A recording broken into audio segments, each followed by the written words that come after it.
afternoon, ladies and gentlemen. We're coming to you from Studio 84. Welcome, Jackie. Thank you so much for joining us here today.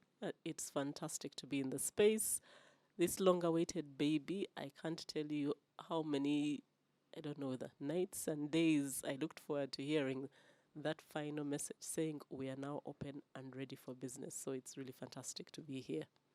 Thank you so much for supporting us, believing in this, and for helping us come up with the idea as well, because it has to be said, it's been a while you've been asking for this kind of space somewhere to come and record, to create content, and to roll with ideas. True. A bit selfish on my part. Always looking for a platform and a soapbox. So no harm in that. Why not? Absolutely, absolutely.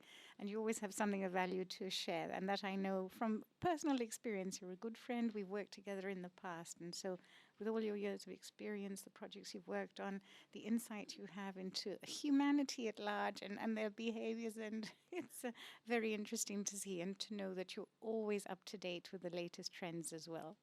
I try. I really, really try. But Rafi, for me, it's fantastic because I feel like this is a new chapter.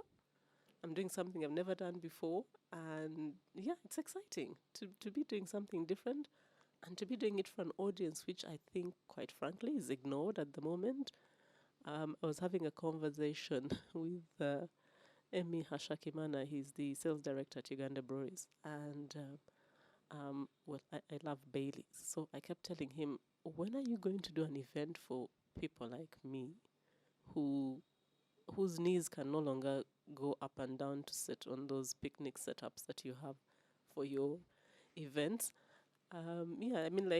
Where do we go where we've found a space that is inclusive and covers a range of interests and ages and everything and just different perspectives in life for people who are older, and in a way that it's safe, that we can be who we are, our true selves. And I think this will be a fantastic opportunity. I'm really looking forward to the journey. And Lord help us, the two of us in one room, we need like a chaperone or a monitor or something. Good thing is we're able to edit. That too. That too, exactly. There's a good old pause button there, just within reach. If anything gets out of control. True. But we'll try and behave for this first one. But interesting what you've said, and it's true. I mean, we're categorized right now, and I don't like using the word old, but it's true. We're considered mature, let's say, right? Yeah, well, these days I like to think of myself as young at heart. It might be, the age might be something that's on the official national ID documents, but I'm young at heart, so the age is not something that I'm going to let hold me back or hold me down. And I think that's something that you come to appreciate as you to get older, because now you have the advantage of your lived experience, you have the advantage of a range of things that have influenced your life up until this point. And I was looking at a quote earlier today. I think it's from Warren Buffett. And he was saying that, I'll paraphrase it, but it was something to the effect that you have to put in the time, the work, and be committed to what you want to do in the world. And so he gave the analogy. He said, if you want a baby, you still have to be pregnant for 9 months. You cannot make 9 women pregnant and get the baby in like 1 month. So I thought, interesting. So it's a different way to look at what your life has been up to this point and say, okay, all of this is the 9 months equivalent. And yeah, now we have our baby, finally. And hopefully in the conversations we'll have, people will find something that is interesting, that gets them moving, that helps them to connect. And really, that's all you can ask for. That's very interesting. And also, I firmly believe that young at heart as we are, we've lived a life, our generation has lived a life that is really a bridge between the past and the future, if you allow me this expression, because having come in at a point where we were not so digital and technological, and we are now embracing it to keep up with the times, to still be relevant, to still be able to get information, and to still be able to make a difference as well. Because as you were saying, especially for our age range, and I truly believe, yes, the mind, the heart remains young, But then again, with time, we're also faced with a few challenges. You were saying the knees, sense of balance, little aches and pains, things that grow, move, shift overnight that You one know, never expected. You wake up in the morning, you're not the person you were the night before. tell me about it. So Or you lie down and other bits are lying down with you and you're thinking, hello, that's something new that never used to Exactly. happen before. It's so true. The simplest thing, all of a sudden, you need 2 days to get over it. When you used to just need a power nap and off you'd go. Yeah. But I think it's much as we have to make those adjustments. I think it's a small price to pay for living the lives that we have. And I like the way that you said it's a bridge. We're fortunate that we are in the generation where, if you think about music, we know the LP, the cassette player, the DVDs, DVD. the CDs, and now we are streaming music. There are not that many people who have had a chance to experience, especially in terms of technology, that evolution in their lifetime. And so I think it helps us to connect with a wider range of people, of experiences, of places in a way. For example, our kids, I'll never forget my son. We showed I think he was probably in nursery school at the time, and we were looking at matching pictures with letters or with words. And so there was the icon of an envelope. Now, we know envelope in the physical sense, an envelope. And if you can think back to the days when we used to do aerograms and airmail. But he immediately said email. And I thought, okay, that's actually correct. Yes, Because for for him, yes. that's what that means. But I know that there's an evolution because we've seen the physical paper-based thing, and now we are seeing the digital version. And I think okay, I know we're not supposed to brag, but I really want to tap our generation on the shoulder, because I think to have lived through those transitions and been able to cope with all those changes and still be able to keep doing the things we do, for me, that's fantastic. And for those of us who've lived through the political turmoil that we've lived through, I think that also, we could have all so easily been dead by now, but we were able to live through those times. And it hadn't really occurred to me that that was a very unique experience. That by the time I was about 9 or 10, because we used to live below an army, I don't know what you call it, detach or something. We were at the bottom of Kololo Hill, and there used to be an army. I think they call it a detach. I don't know what the technical term is. And as the fighting got intense, by that age, I could tell you that was an RPG, that was an AK-47. Like, we could tell what firearm was being used, and it seemed normal. It wasn't until we got out of that period that it struck me that that was actually not normal. Why would a child know all the different? But it then gives you a connection when you think about all the places in the world that are going through some sort of war or strife in that sense. You can relate because you've lived it. It isn't just something. I mean, seeing dead bodies on the street, that was something that was our reality. So sometimes I think we need like should I say, a mass counseling session or something, which we have to give kudos to Rwanda for trying to bridge the gap that was created by genocide. But I think that for some people, maybe they've never truly left that space. They're still living in that world, especially if you lost parents, because that was the norm. People would be taken, disappear. You wouldn't even have a body to bury. So there are still a lot of people who still don't know where their relatives, their family members are. They just know they disappeared during that period. But we're here. We live to tell the tale. But it was a different kind of childhood, I must say. Yeah. I can only imagine. I mean, indeed, I know that over the years you've told me stories and snippets of what you witnessed, what you saw, and what you've managed to metabolize in a way as well, because you're able to talk about it, with definitely retrospective serenity, but at the same time, definitely it must have had an impact. And I'm sure you know people, as you say, who still feel the reverberations. And some things never leave you, and it takes something very small to trigger, to remind you, whether it's a sound, a smell, a sight. So definitely. but in Actually, don't know how Survivor our as well. parents made it. I mean, we were like many kids, and we are trying to like survive. So I really give, all the props to our parents because they have lived through some things. Because they were adults, they had to make sure there was food, there was that you was safe, and is- doing some really, I would say, kamikaze type stuff that Yes. it's only now that we sit normally in conversations over Sunday lunch that my dad then he keeps like unveiling these tidbits of the things they've done, and you're like, you've never told that part of the story. It's like, yeah, now I think you're old enough, you can handle Understand? you can handle it, and you're thinking, oh wow, we had no idea that that's what you were going through, because he's a doctor by training. He was working at Mulago, and one of the lingering memories in my mind was he arrives home one night and he's covered in blood up to his elbows. Wow. So I don't know.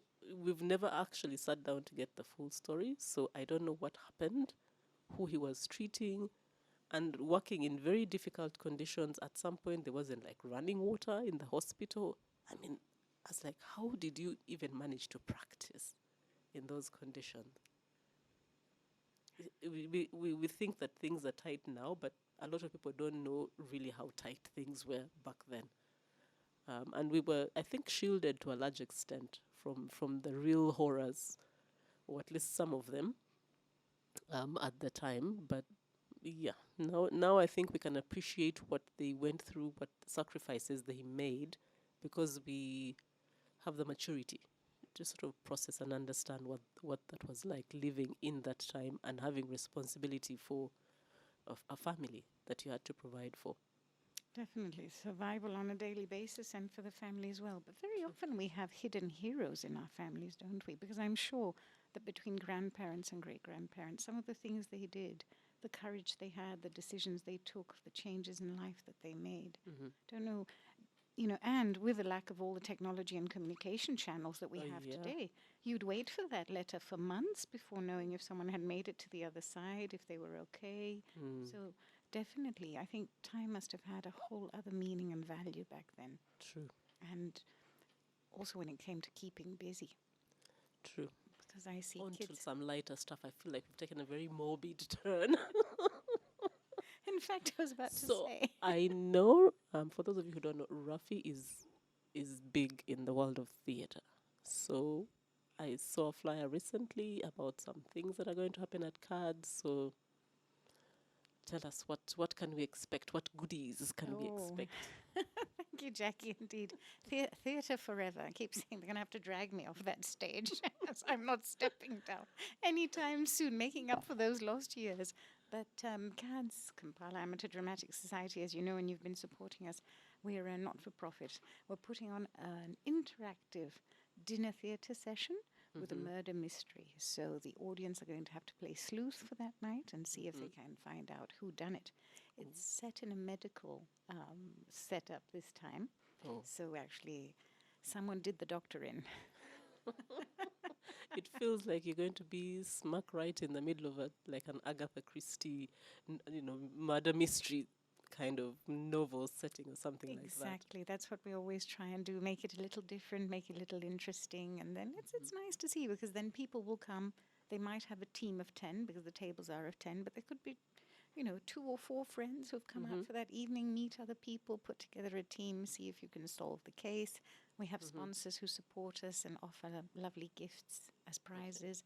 So that's always nice. And then CADS gives back to the community. So last year, with the shows we put together, we donated to an organization based in Fort Portal called Tunda, and they're currently building a library for the community.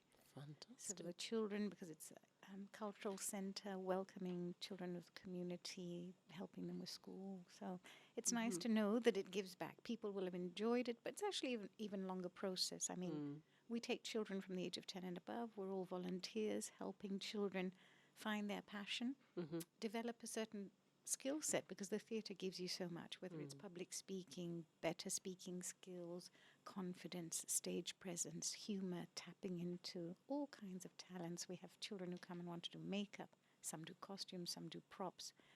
In the past, we've had children who want to come and man sound and lights. So future Fantastic. technicians, absolutely. So there's something for everyone. And Great. it's lovely to see people of different ages, different backgrounds coming together to make the magic happen on stage. And then hopefully people enjoy the performance. And then we still manage to give back to the community. So it's a lot of work, but a lot of passion. And we usually manage and pull it off. I think I was last in the theatre. I don't know if it was a Cards production for Pygmalion.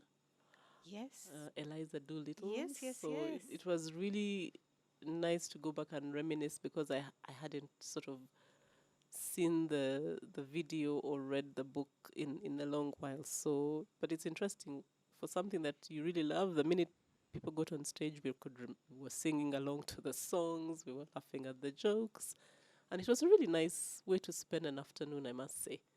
And I dragged my son kicking and screaming into the theatre, but he did end up eventually enjoying the shows. So yeah, there you go. A bit of culture doesn't hurt every now and then, and I think we've lost that thing to maybe shorter, more instant gratification type work.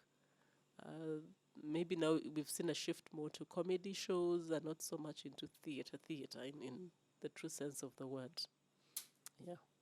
Definitely. In fact, I was thinking about this earlier, when it comes to the entertainment factor for children. Because indeed, everything is a click of a button away. And things are short and fast. You like, you don't like, you swipe, you move, everything is just so fast. So it's nice to see children still coming to the theatre, because your average performance is at least 2 hours, by the time you have your interval, etc. So it's nice to see that for some it's a natural appeal. For the majority of children, it can get a little bit long. Of course, at the end of the year, we usually have the Christmas show, the pantomime. There's singing, there's dancing, there's humour. You always have a villain, a baddie, you have the dame, comical characters. So that seems to work. But for other performances, true. It's the audience is getting smaller in a way. True. I wonder whether there's an opportunity to revive what we saw at I can't remember the year, but where we saw a lot of theatre being applied, particularly for health and social development. There was a very famous, I think it was written as a radio drama, Rock Point 256, and it was about dealing with a range of issues, especially around sexual and reproductive health, because at that time we were really trying to get people to understand what it took to do the required behavior change to prevent the spread of HIV/AIDS. And I remember we used to look, just like you look forward to a regular television soap opera, we used to look forward to that radio series, because, I mean, there is, I think, who is it that say, I can't remember who who owns the expression that, radio is the theater of the mind. And you would laugh, you would cry, you would get frustrated, but it was a very engaging script. I mean, kudos to those script writers, because they really kept us occupied for the time that it ran. And I'm wondering whether maybe we can reintroduce those aspects into theatre to get people a little bit more interested, if it's around a topic of social interest, as a way of getting another generation interested in theatre in the traditional sense that we know it. I don't know whether they would relate to, say, the productions of Romeo and Juliet or Hamlet in sort of those traditional Shakespearean things, the way we were sort of inculcated into that world of theatre. Maybe if it's a modernized version, that could be something of interest. Definitely food for thought, because it's true. I mean, what you've just said, if it's radio alone and it's voice alone, then your imagination can run with it, because then all the visuals, all the colors, all the landscapes are in your mind. If it's brought to the stage and you're guiding the performance, of course, depending on the style that, the producers, directors, and stage manager visualize it. But it's definitely, when you tell even a hard story, but in a soft manner like that, before you know it, people are enjoying it, but they're still getting the message as well, and hopefully engaging with it. So very often, even simple stories of human values, human suffering, human growth, joy, resonate so much with audiences. So one could maybe put together a series of skits, taking these famous, well-known literary characters, in stories that we knew. And doing something in small doses to start people off. The TikTok, what is it? TikTokization. Exactly. But then seeing if people buy in, as we say today, or if it reflects something for them, if it speaks to them. But you, of all people, know what it's like when you need to test a product on the market. Yeah. Well, I watched, I don't know if it was on Instagram or TikTok, where they were a couple of teenagers they had decided to sort of jazz up the Bible origin story, but tell it in the way a typical teenager today would tell it. And it was quite interesting and fascinating to see the way the messaging was done, Oh because my. it was a complete deviation from the traditional, way of speaking. I mean, like everything was the lingua, everything was done, the expressions and everything was done. But I thought that's interesting because that's another way to connect with another generation of people who might not have paid attention to that piece of scripture, and it's really employing what you learn in theater. How do I make this interesting and relevant for the people who I want to bring into this world in a way that we've not seen before, and maybe Kampala is starting to embrace that world. Recently, the Special Olympics hosted a fundraiser, and it was Phantom of the Opera. Yes, yeah. That was interesting, and I thought, maybe we are starting to get a little bit more interest in this style of entertainment, if I can call it that. Definitely. So I'd have two questions. So interesting that these youngsters were trying to retell the story of the Bible, and I wonder when does the story change then? Because of course every generation has its twist and spin on it, doesn't it? And when do you know when the truth stops and the fantasy begins? The embellishments. Exactly. So, but interesting, and everyone, I suppose, has a voice or a channel or a tone. And then you respond to it as well. So nice to see that youngsters would be trying to do that, so that they can feel comfortable with it, get the message across. If people enjoy it, even better. When it comes to Phantom of the Opera, I actually went to the opening night. Great big production, lots of passion went into it, and indeed, lovely to see so many people enjoying a musical, an operatic musical at that, because it's not just a standard musical in a way. It's a complex story. It has its origin, and it's romantic. There's a little bit of let's say violence in it. I mean, but it's an interesting it's an interesting piece. A little bit definitely. of everything. A little bit something for everyone. For sure. Indeed, and very very passionate cast. You could see it putting this together, and the joy of bringing it to the stage. So yes, very very nice to see people enjoying that. So let me ask you, Rafi, how did you get into theatre? Oh gosh, started as a child really. My mother was a ballet teacher, and so she put me on stage at a very young age. I was, possibly almost 2, maybe younger, when I started performing, and that carried through at school. I then went onto the stage at a very young age, was emceeing events, doing stand-up, can you imagine, for talent show night. And then took a break during my university years, but then I became a full-on time spectator, went to every show, so some of the greatest actors of their time on stage, different styles, German theatre, French, Italian, all sorts, during those years. And when I came back here, I started behind the scenes with CAD, slowly, makeup, costumes, choreography, script writing, production. And then one day someone pulled out of a show last minute. The director turned around and said, "You." On stage On now. stage now. And the role, I still laugh because it was a lady of leisure. Oh. So I ended up playing that part and haven't looked back since. I mean, it was actually Rebecca Namfuka. She's an actress, and she turned around and said, "I think Rafi could pull this off." So I thought, wow, well, she believes in me. Who am I? Who am I?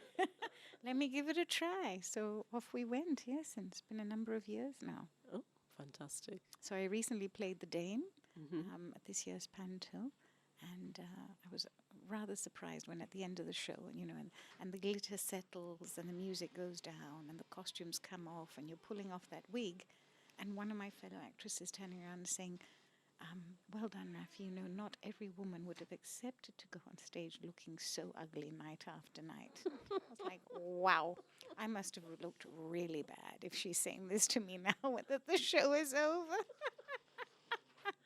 Well, it's just an act, so really. It's just an act. But that's actually, I think, the greatest compliment, that you were so believable in the makeup, in the acting, that people bought into the character. So I think that's, for me, that would be like the greatest compliment, really. What I find sweet is once in a while, if I'm in a restaurant or the supermarket, a child will come up to me and say, "Were you the dame?" Oh, so there's recognition There's recognition. When I was the evil, recall. when I was the evil witch, children would come up to me saying, "Were you the witch?"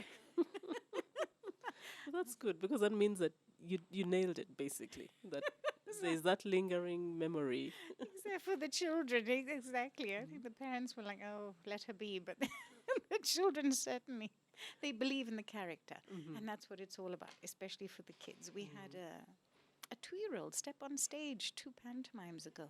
I mean, it's not every child will just step on a stage with a full audience, step onto a stage full of strangers, and the story had, sort of explained that if you did something, you'd get candy. And this little 2-year-old got on stage and said, "I've done it. Where's my candy?" And I thought, wow, message has gone across. Yeah. Pretty quickly. Pretty quickly, and here he is risking it all for that little piece of candy, and he's so comfortable with us. So, and that's when I feel our job is done. True.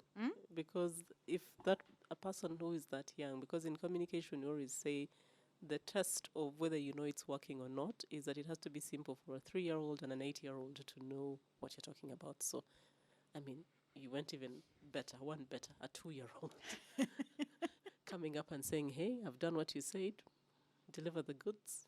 So that's definitely a win. That day it definitely was. And now that you were saying, Jackie, messages need to be understood, from the 3-year-old to an 80-year-old. And so true. And isn't that the reflection of the cycle of life in a way? But that's a whole other conversation we can have another day. What do you see happening with language in marketing these days? Well, I see a couple of things. I think in some instances, some ads that you see have, I would say, completely lost the plot, because you watch the ad and you go like, huh? What was that supposed to tell me? I'm left not knowing what I'm supposed to think, feel, do. So what was that about? And then there are others where they probably haven't even used any words, but you got the message. So I think the thing about language is, I think Nelson Mandela and I know that it's Nelson Mandela or it's why am I forgetting her name? Something about speaking to someone in their own language that it speaks to their heart. And I think maybe somewhere along the way, we've gotten into this cookie cutter copy and paste thing because it's expedient, it's cheap, and we've lost that richness in actually thinking about the words that you use to express a message that you want to get across in a way that it speaks to the heart of your target audience. So there are still a few people who I think are getting it right, but there are others you look and you're like, we always used to say that the test is if you block the logo and put all the ads, especially print ads, next to each other, you couldn't tell who was talking because it all looked the same. It all sounded the same. So that uniqueness to say, when I look at this copy, when I hear that script, I can tell where that message is coming from because there's a distinct style to it, and it's unmistakable. So I think we are losing a little bit of that, but there are still a few pockets of hope, I believe. That's good to know. But I suppose the world becoming one global village also. I realize when I look at social media platforms, everybody's elevating and everybody's indulging, and I say that because it's a common phrase that ChatGPT will throw out when you ask for copy to accompany a post. So everybody's elevating, everybody's indulging, and everybody's discovering. Those are the three key words that you'll see come time and time and time again. So it shows you, leave alone that it's a bit of a copy paste, but it's obviously simple enough and you feel you've covered all your bases in putting together a message like that. But then again, I think audiences also sometimes, if you change that narrative, they'll start feeling a little bit lost because they also have gotten used to it. to that That's true. pre-digested copy in a way, right? That's been thought through, repackaged, repurposed for that use today. There's So I think it's probably I think it's called the Ad Professor. It's an account on Twitter, and it's this guy who sort of goes scouring through various ads across the world to come up with what he thinks are the really interesting ads of the day or of the week. I highly recommend. I know it's called, I keep forgetting that it's called X, so we are still in the Twitter mode, but yes. if you look for the Ad Professor on X, I think he has a really lovely collection of adverts where you can see that there's an attempt to maintain some level of distinction that makes those ads unique to those particular brands without having to resort to just copying what everybody else is doing, even if it works and is expedient. I think in the long run, the ones who stay the course and remain true to what their core essence is are the ones which will succeed with their clients, because your customers will connect to that.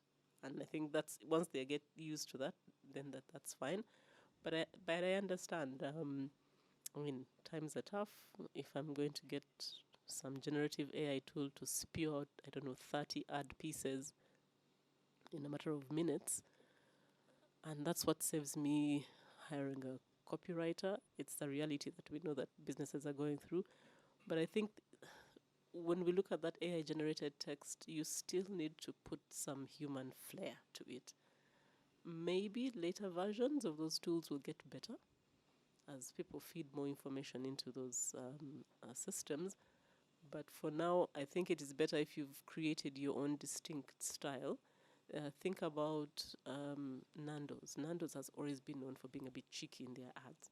So imagine if you woke up one day and the Nando's ad didn't have that, cheekiness to it. It would be a bit off.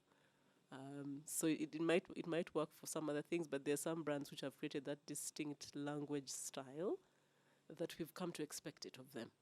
And once customers expect it of you, then you're obliged to keep delivering more and more of it, because that's what keeps them coming back. If you are tempted to go down the route of, following what everybody else is doing, might work for a bit of time, but then you've lost that edge. Yeah. And the authenticity, isn't it? Because I mean, when you've worked on the voice and the visual of a brand, and people know it, and they respond to it, and again, it creates that callback to things, to the experience. If you change it, it's true. I mean, we know over the years, you've also shared studies of brands who decided to go another route, change a look. They've sometimes had to go back to their origins, to their true self, to make sure. Look at Pepsi. I was laughing the other day and saying, boy, oh boy, we went through all that heartache and money to end right back where we started. But maybe it's a thing about people having this sense of nostalgia around now. So there's I see a lot of brands bringing back, old logos and old ads, even if it's for a limited period only. But it's interesting that people are saying, okay, maybe you went a little bit too far. Yeah. Now let's bring it back to the core principles of what was true to us. And well, let's wait and see. But I think if you truly know your customer, there's, I think, a lot of hype around authenticity. I personally think that you're better off being consistent. Like, pick a thing and then Stick to it. And stand by it, yes. Yeah, because what is authenticity anyway? Everybody can claim to be authentic, but we don't have a comparison to tell whether that is indeed the case or not. So we just have to believe you when you say I'm being authentic. But if you're consistent, then it's very hard to be inauthentic when you have to be consistent. I mean, the real person will come out. We have this stunning joke that says that if you're trying to date somebody with marriage in mind, I mean, the true person has to come out at some point. You can't hide for forever. Yeah. So it's the same with advertising or in anything in the comm space. The true character, the true nature eventually will come out. So you're better off maybe focusing on the consistency of the message and what you want to get across. And that becomes the basis for which people then judge your authenticity, as opposed to starting the other way around. Yeah. You've got to build. Audiences are not always so easily fooled. You need to build trust as well over time, right? Whether it's the promise in the advert, whether it's the product on the shelf, the experience in the restaurant.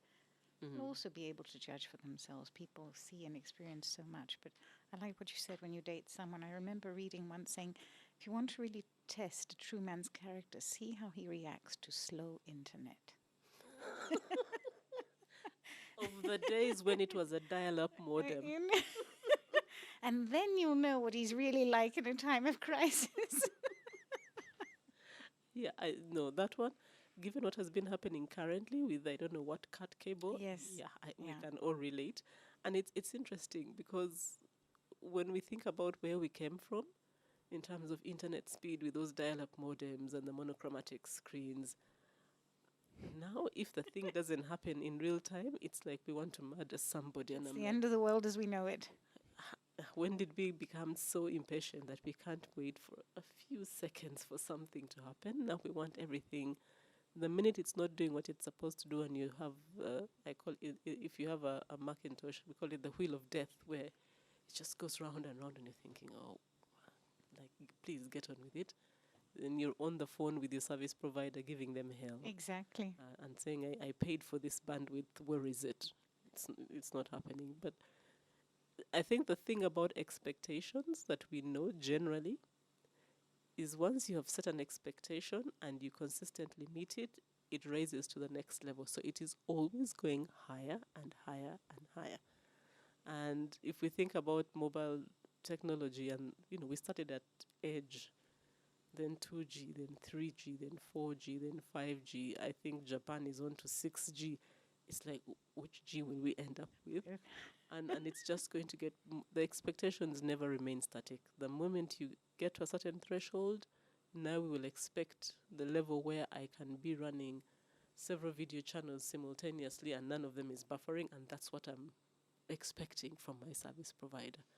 So it's a never-ending goal. It doesn't remain static, but yeah, it is what it is. So maybe you pick your poison and then drink and die with what you've committed. But it's true, because we're all being promised the world at the click of a fingertip. It's going to react, it's going to inform us, it's going to entertain us, it's going to react, it's going to do everything. So true when it comes to these expectations and patience, as you said. It definitely makes a difference. I know my husband controls our daughter's gadgets, and he always says for fun, you're going to hear a wail of despair any second now, because I'm going to block their phones. And true to his word, the moment he does it, you hear sirens go off. So true. They say the only way to get a teenager to do their household chores is to change the Wi-Fi password. Exactly. Then all the things you've been asking them to do will suddenly get done because you're like, yeah, you want that connectivity back? You've got the holy grail. They need it. Then do what you need to do. Then we shall release the password. Until then, nothing. It ain't happening. Oh my, Jackie. So before we wind off, tell me, please, where's your favorite place to be a hangout in town these days? I must say, I am really behind the times. I keep seeing all these new places that have popped up. I need to think.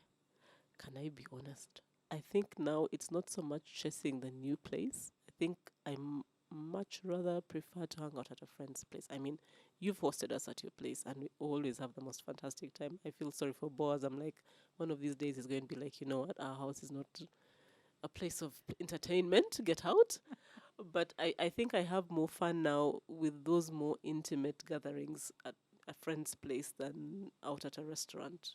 That's okay every once in a while, but the places where you can actually sit and have real conversation, and where you can control the music. You're not shouting over the music. Yes. And you're basically, I think it's the company. Your people, you enjoy they enjoy their company. You have lots of things to talk about and catch up on, and I find that those are my favorite places to hang out at the moment. But I am not above being treated at the champagne bar at the Serena, just putting it there. Because you never know who's listening Yeah. and who likes their champagne. Absolutely. No, but it's very true. You know, the comfort of home and being with good friends and a nice meal. And very often, you know, home cooking trumps it every time. So True. and you know that at home we like cooking, we like baking, and we like sharing the love Italian style through food. So definitely. Well, Jackie, thank you so much for joining us today. It was lovely having you here at Studio 84. It's been my absolute pleasure. And for everybody who's listening out there, I mean, if you are interested in a really great commercial space to come and record your content, don't say you don't know what's happening. Studio 84, this is the place to be. Thank you very, very much, ladies and gentlemen. Until the next one. See ya.